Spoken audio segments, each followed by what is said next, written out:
గణాధిపతయే నమః. శ్రీమహాసరస్వత్యై నమః. శ్రీగురుభ్యో నమః. హరి ఓం.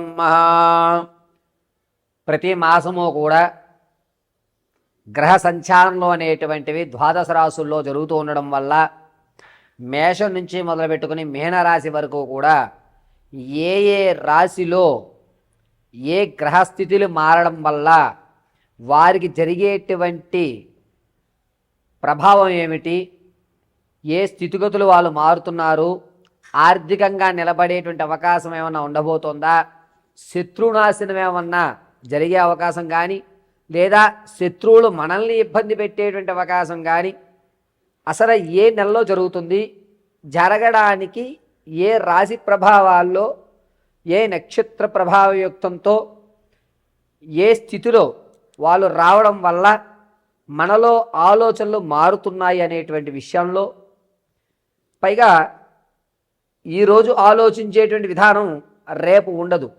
ఒక దృఢ సంకల్పం ఈరోజు తీసుకున్న 4 రోజుల తర్వాత సంకల్ప బలం మారిపోతుంది. ఏం చేస్తాంలే, చూద్దాంలే, అన్నీ ముందే విధి నిర్ణయాలు అయిపోయి ఉంటాయిలే, ఇటువంటి మాటలు ఎందుకు మనం మాట్లాడుతాం? ప్రమాదాలు అనేటువంటి ఈ నెలలోనే ఎందుకు జరుగుతాయి? కొంతమందికి ప్రతి సంవత్సరము కూడా ఏదో ఒక మాసంలో అదే మాసంలో జరుగుతూ ఉంటాయి. అలా ఎందుకు జరుగుతాయి?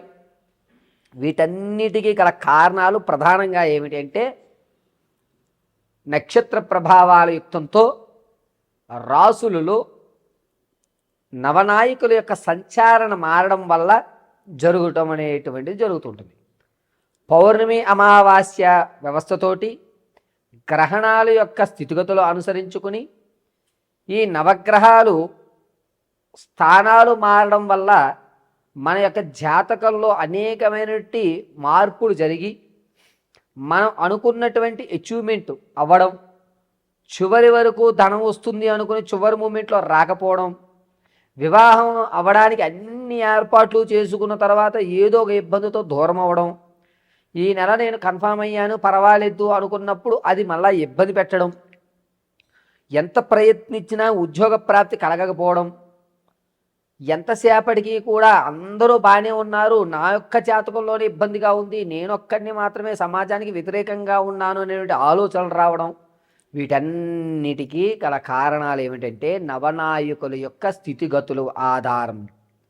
ఇప్పుడు మనం మార్చి 15వ తారీఖు నుంచి ఏప్రిల్ 18వ తారీఖు వరకు కూడా రవి స్థానం మారుతూ ఉండడం వల్ల మేషం నుంచి మొదలు పెట్టుకుని మీనరాశి వరకు కూడా ఏ విధమైనటువంటి స్థితిగతులు మారుతున్నాయి అనేటువంటి విషయాన్ని మనం చర్చించుకుంటాం.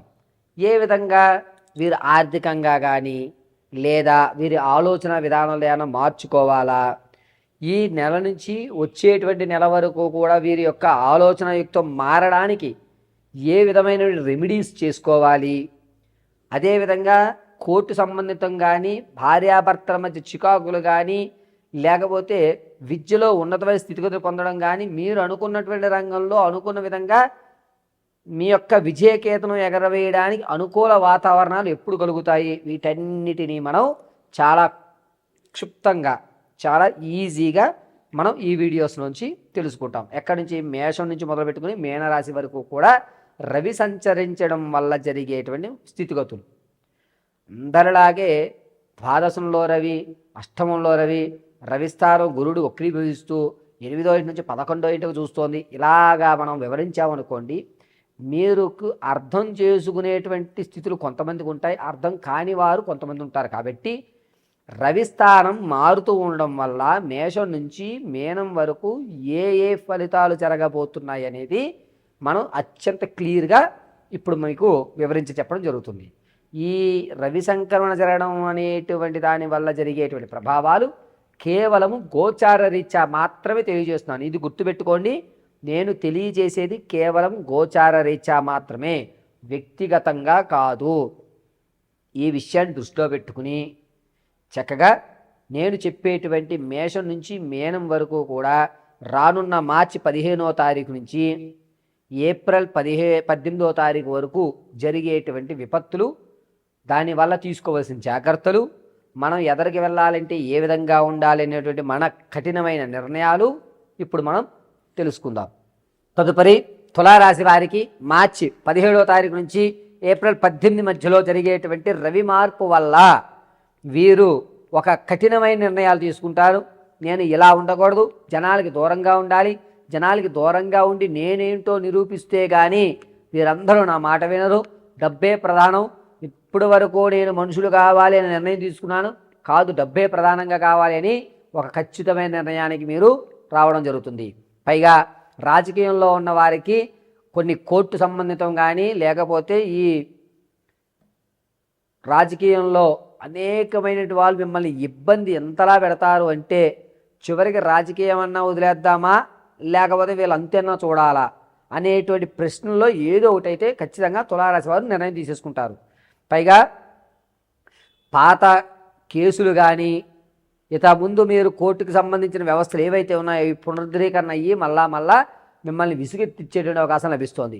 సంగీత సాహిత్య సినీ కళా పరిశ్రమల్లో ఉన్న వారికి మాత్రం కొంచెం గడ్డుకాలంగా చెప్పవచ్చు, నీ యొక్క పర్ఫార్మెన్స్ సరిపోవట్లేదు, నువ్వు ఇంకాస్త నేర్చుకోవయ్యా, ఇంకాస్త సాధన పెట్టుకొని మీకు సలహాలు ఇస్తారు. ఇచ్చారులే సలహా, మనమేం తీసుకుంటాం, ఇప్పటి వరకు చేసిన దానికే ఫలితం లేదు అనేటువంటి ఒక రూట్నెస్ అనే సమాధానం చెప్పడం, దీనివల్ల వ్యక్తుల మధ్య అనేకమైన కమ్యూనికేషన్స్ గ్యాప్ రావడం తులారాశి వారు కొని తెచ్చుకుంటారు.